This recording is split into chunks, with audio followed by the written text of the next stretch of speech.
పోలీసులతో సైతం కూడా వాగ్వాదం చేస్తూ ఉన్నది. ఏమైతుంది? మర్డర్ అవుతుందా? మానభంగం అవుతుందా? మర్డర్ అవుతుందా? మానభంగం అవుతుందా? ఏమైతుంది నాన్న? ఇగో చూడండి, ఇగో ఈమె వచ్చింది, ఈమె పేరేంటి? శ్వేత యాదవ్ వచ్చింది. ఏం చేయడానికి? ఎవరు వచ్చింది? ఇంకా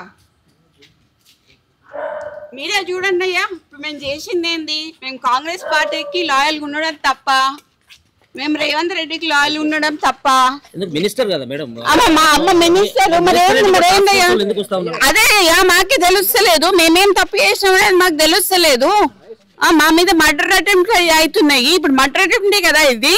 ఇప్పుడేమో ఆమె ఎందుకు వచ్చింది అంటే ఇప్పుడు అంటే మా అమ్మ ఇప్పుడు లేడీ కానిస్టేబుల్ వచ్చిందంటే, లేడీ ఎస్ఐఓ సిఐ ఆమె నాకు తెలియదు, వచ్చిందంటే మా అమ్మని అరెస్ట్ చేయడానికి వచ్చినట్ట, అంతేనా?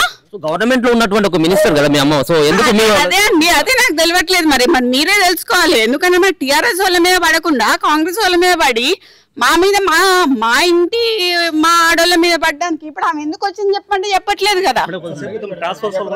ఆ టాస్క్ ఫోర్స్ వాళ్ళు ఇంతకు ముందు వచ్చి మా ఓఎస్డీని నిన్న టర్మినేట్ చేశారండి.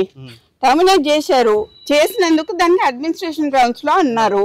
మాకు వాటికి ఏ ఎక్స్ప్లెనేషన్ ఇవ్వలేదు.